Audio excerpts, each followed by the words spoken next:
Hello বন্ধুরা, জারাস কিচেনে সকলকে জানাই ওয়েলকাম। সকলে কেমন আছো? আশা করি খুব ভালো আছো, আর আমিও খুব ভালো আছি।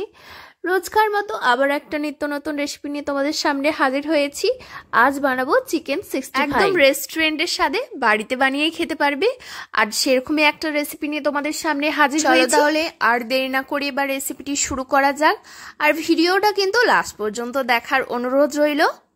চিকেন 65 বানানোর জন্য এখানে আমি 400 গ্রামের মতো চিকেন নিয়ে নিয়েছি, আর চিকেনটাকে মিডিয়ামের থেকে আরেকটু ছোট করে কেটে নিয়েছি। এখন চিকেনটা ম্যারিনেট করার জন্য কিছু মশলা অ্যাড করছি। প্রথমে দিয়ে দিচ্ছি 4 চামচের মতন টক দই, এবার দিলাম কর্নফ্লাওয়ার আর ময়দা, এখন একটা ডিম ভেঙে দিয়ে দিলাম, এবার দিয়ে দিলাম আদা রসুনের পেস্ট, এবার 6-7টা কারি পাতাকে হাতে করে ছিঁড়ে নিয়ে দিয়ে দিলাম, এবার দিয়ে দিলাম স্বাদ মতো লবণ, ঝাল লঙ্কার গুঁড়ো, আর দিচ্ছি হলুদের গুঁড়ো, এবার দিলাম ধনে গুঁড়ো আর গোলমরিচের গুঁড়ো। এখন হাত দিয়ে সবকিছু ভালোভাবে মিশিয়ে নিচ্ছি। এখানে আমি আর জল ব্যবহার করব না, যে ডিমটা দিয়েছি সেটা দিয়েই কিন্তু এটা মাখা হয়ে যাবে। দেখো, হাত দিয়ে আমি খুব ভালো করে চিকেনের সঙ্গে সব মশলাগুলো মাখিয়ে নিয়েছি। এবার চিকেনটাকে আধ ঘন্টার জন্য এভাবেই ম্যারিনেট করে রেখে দেবো। হাতে সময় থাকলে 1 ঘন্টাও রাখতে পারো। এবার আধ ঘন্টা রেস্টে রাখার পর চিকেনটাকে আমি হাত দিয়ে আবারও খুব ভালো করে মেখে নিলাম। অন্যদিকে গ্যাসে প্যান চাপিয়ে আমি তেল গরম করে নিয়েছি। এরপর তেলটা ভালোভাবে গরম হয়ে গেলে চিকেনের পিসগুলো একে একে তেলের মধ্যে ছেড়ে দিলাম। চিকেনের পিসগুলো তেলে দেওয়ার সময় গ্যাসের ফ্লেমটা একদমই লোতে রেখেছিলাম। তারপর চিকেনের পিসগুলো সবগুলো যখন দেওয়া হয়ে যাবে তখন গ্যাসের ফ্লেম মিডিয়ামে রেখে চিকেনগুলোকে ভেজে নেব। এবার চিকেনের পিসগুলো একদিকটা মোটামুটি ভাজা হয়ে গেছে, এখন এগুলোকে উল্টে নিচ্ছি।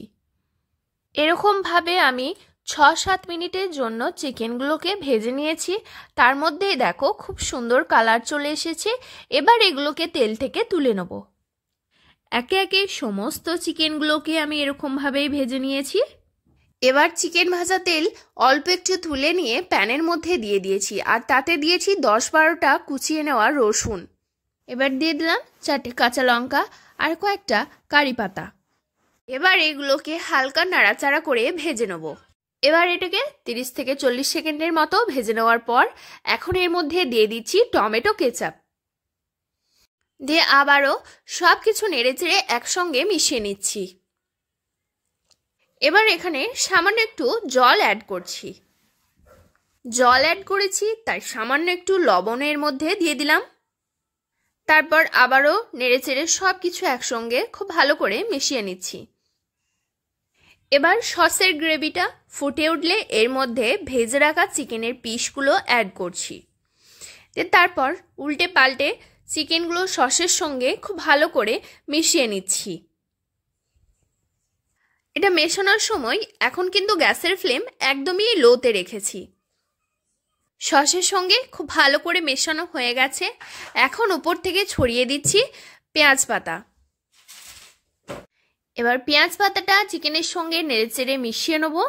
তারপর গ্যাসের ফ্লেম অফ করে এটাকে নামিয়ে নেব। ব্যাস, চিকেন 65 রেডি। এটা দেখতে যতটা সুন্দর, খেতেও কিন্তু দারুণ মজাদার হয়, আর বানানো যে কতটা সহজ সেটা তো দেখতেই পেলে। তাহলে রেস্টুরেন্টে আর গাদা গাদা টাকা খরচা না করে বাড়িতে এভাবে বানিয়ে খাওয়া যেতেই পারে। বন্ধুরা, রেসিপিটি যদি তোমাদের ভালো লেগে থাকে তাহলে চ্যানেলটাকে সাবস্ক্রাইব করে দিও, তার সাথে সাথে লাইক শেয়ার কমেন্ট করতে একদম ভুলো না। চলো আজকের মতো এখানেই বিদায় জানাচ্ছি। আবারও দেখা হচ্ছে অন্য কোনো রেসিপির সঙ্গে অন্য কোনো ভিডিও। ততক্ষণ পর্যন্ত সকলে ভালো থেকো, সুস্থ থেকো।